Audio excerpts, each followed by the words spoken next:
Évidemment dans Alan Wake. Bien. Je suis traqué par la police. Shérif, je suis en train de poursuivre Wake. Vous voulez me faire croire que cet intello d'écrivain a descendu mes adjoints? Un thriller que je suis censé avoir écrit devient réalité. Le genre de mon histoire semble avoir changé.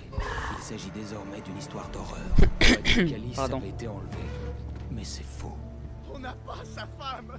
On sait même pas où elle est. L'ombre noire a dévoré son prétendu ravisseur avant de s'en prendre à moi.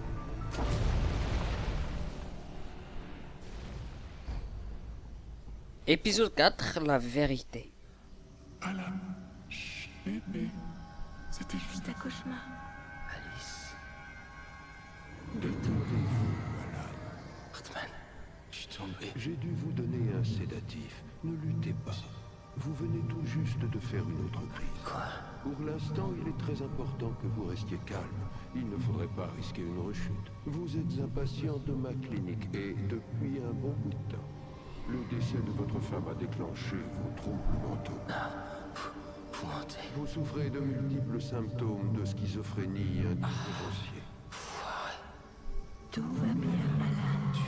Laissez-vous aller.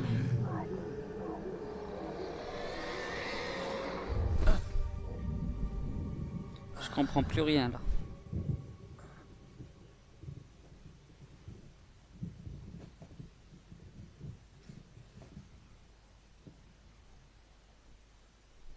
Je me sentais sonné, engourdi sous l'effet de ce que m'avait donné Hartman. J'avais l'impression que tout cela arrivait à quelqu'un d'autre, que je n'étais qu'un simple spectateur. Impossible de penser, de me concentrer. On s'est réveillé dans une chambre. Ouais, on peut sortir. La porte était verrouillée. J'étais retenu prisonnier. Une machine à écrire. Il n'y a rien. Ah. Bonsoir, Alan. Vous vous sentez mieux maintenant? Plus détendu? Ouais, je vois que vous êtes accompagné de votre gorille de service. Alors oui, je suis détendu. Le message est passé. C'est bien, vous avez compris. Vous êtes très courageux, Alan. Je comprends que vous soyez troublé. Je m'inquiéterais d'ailleurs si vous ne vous méfiez pas de moi. Je ne vous en veux pas. Quel honneur. Bon, et si vous veniez avec moi, je vais à nouveau vous présenter ma clinique et passer en revue ce qui vous a peut-être échappé. Prêt pour une petite balade? Oui? Ça vous fera du bien. On doit suivre le docteur Hartman. D'accord. Ce couloir est celui des patients. La plupart d'entre eux ne sont pas là en ce moment. Jack les a emmenés à la pêche. Sauf les plus vulnérables qui sont restés, bien entendu. Ici, à Cauldron Lake Lodge, la créativité fait partie intégrante du traitement. Ma spécialité, c'est d'aider les artistes. Je n'en doute pas. Merveilleux, Alan. Je crois sincèrement que si nous travaillons ensemble, nous réussirons à contrôler vos émotions. Par ici, Alan. Toi, tu regardes quoi? Ta gueule. Par là. Dans un ascenseur.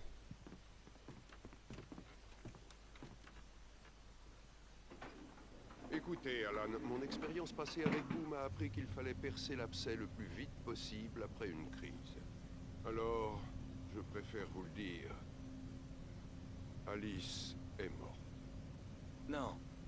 Vous resterez dans cet état de vulnérabilité tant que vous n'aurez pas accepté sa mort. Alice s'est noyée et vous ne l'avez pas supporté. Vous souffrez d'hallucinations, de délires paranoïaques. Vous nourrissez des pensées étranges ainsi qu'une obsession pour la lumière et l'obscurité. Vous pensez que tout tourne autour de vous, de vos pensées, de vos rêves. Votre esprit a imaginé un scénario très élaboré dans lequel votre écriture affecte la réalité. Vous croyez qu'Alice a été enlevée et qu'une force obscure surnaturelle vous empêche de la récupérer. C'est vrai qu'on l'a vu Ne tomber voulant pas d'autres injections, je fis semblant d'y croire. dans la mer. Forcément. Mais sous l'influence de la substance qu'il m'avait injectée, je devais me battre pour ne pas le croire. Tout ça, c'est dans votre tête. Vous avez tout inventé. Hormis l'accident tragique de votre femme, personne n'a été tué. Votre délire n'est que la manifestation de votre subconscient, qui essaie de vous protéger d'une réalité trop cruelle. À moins de les combattre, vos rêves continueront de vous hanter. Votre instinct vous pousse à me résister, mais réfléchissez-y. Tout ceci n'est-il pas bien plus sensé que le complot surnaturel délirant que votre esprit a créé? Vous êtes quelqu'un de rationnel, Alan. Nous le savons tous les deux. Tout a une explication logique. Tu parles d'explication logique. C'est vrai qu'on a vu sa femme tomber depuis le balcon vers la mer, mais quand il s'est jeté pour la sauver... Et là, on ne sait plus rien. Maintenant, il se réveille dans une clinique et on a l'impression que ce qu'il a vécu, ce sont juste des syndromes. Qu'il était mentalement déstabilisé ou quelque chose. Je ne me lasse pas de cette vue. Très stimulant, n'est-ce pas? Cauldron Lake s'étendait en dessous de nous. Je voyais Mirror Peak de l'autre côté du lac. Je croyais distinguer l'endroit où s'était trouvé Divers Isle à mon arrivée avec Alice. Il ne restait plus désormais que des vagues. On dirait qu'un orage approche. C'est drôle, je ne me souviens pas qu'ils en aient parlé dans les prévisions météo. Bref, peu importe. Par ici, suivez-moi. Ok. Alan, tout ceci est très positif. Nous avons repris le contrôle. À chaque rechute, il vous est de plus en plus difficile d'émerger des profondeurs obscures de votre imagination. Ça n'a rien d'étonnant vu votre profession. L'imagination est votre outil de travail. Après tous ces cauchemars, ces explications devraient vous soulager. Si ce n'est pas le cas, c'est qu'il y a une raison. Vous pensez que je mens? Ou alors vous ne voulez pas admettre que vous êtes souffrant? Il est tout à fait normal que vous voyiez en moi un ennemi. C'est dû à la Je le maladie. laissais parler. Hartman aimait manifestement s'entendre parler. Ses paroles retentissaient avec violence dans ma tête. J'enfonçais mes ongles dans la chair de mes paumes pour rester concentré. Votre aide. Quand vous serez prêt à me la donner, nous pourrons travailler ensemble à votre guérison. Eh le vieux, t'as un cul sec. Allons à l'intérieur. Ok, un autre point de contrôle. Voici l'entrée du service administratif. C'est réservé au personnel. Mes trophées vous ont impressionné quand vous êtes arrivé ici. J'aime beaucoup chasser. Le grand air, l'homme face à la nature. C'est fantastique. Sacrément fantastique, ouais. Peur, peur, peur.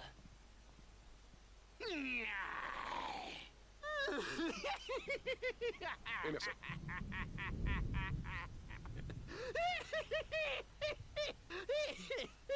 Mais qu'est-ce qu'il a lui? Cauchemar, monsieur. Vous devriez avoir peur de moi. Il vaut mieux ne pas tomber sur moi en pleine nuit, c'est certain. Je vous en prie, Emerson. Monsieur Wake est suffisamment perturbé comme ça.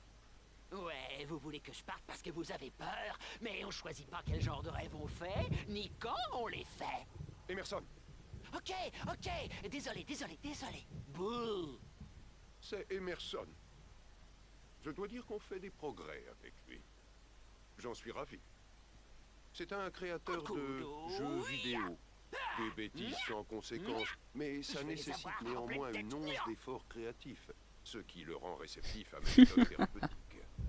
Sans blague.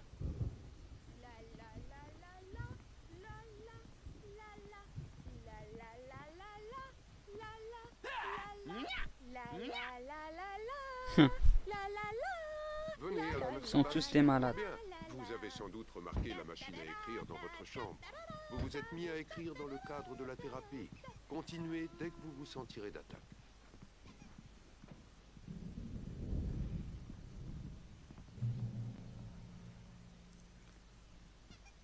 Pas vraiment besoin de lire ça.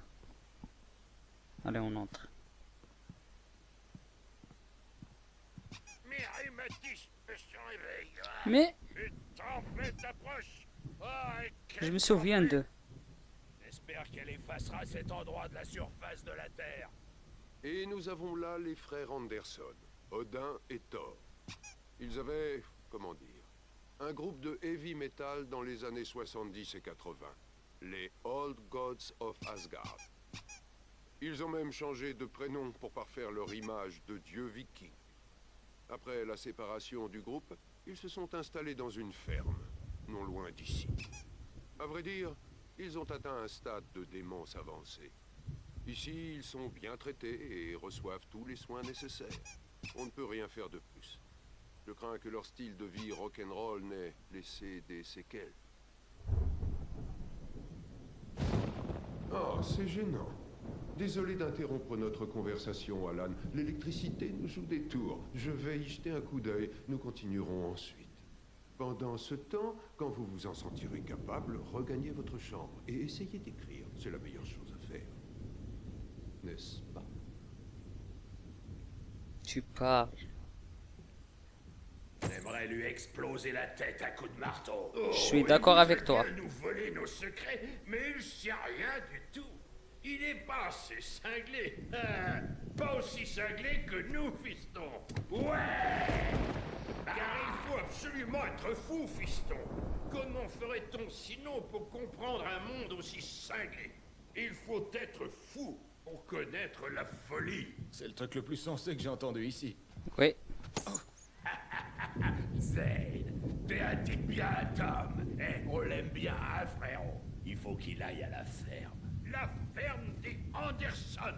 Bah là là! On a écrit tout ça au cas où on oublierait. Tu sauras tout. Tout ce que t'as vraiment besoin d'avoir dans le crâne. Tu dois trouver le message. Bien, fiston, je gardais ça pour toi. Ça m'a irrité la peau. Mais je l'ai bien protégé contre ces pourritures. Ils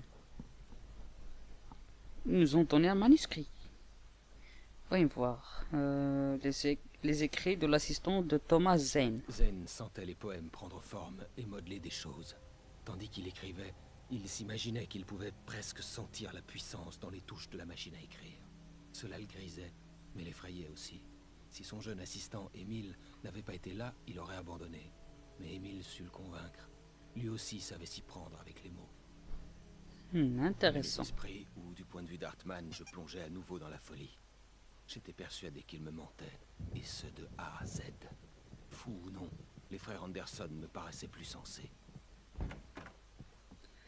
Il a bien raison. Les frères Anderson, ils ont l'air... Eh, Sinclair, le docteur Hartmann s'inquiète encore pour l'électricité. Il vérifie que tout va bien.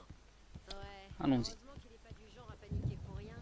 Il est où notre chambre? C'est le patron. Quelque chose ne va J'aurais pas. peut-être besoin de toi Je ne suis plus moi-même. J'ai du mal à penser. Il y a comme une ombre dans ma tête. Seule l'écriture m'apparaît clairement. Tout le reste est flou.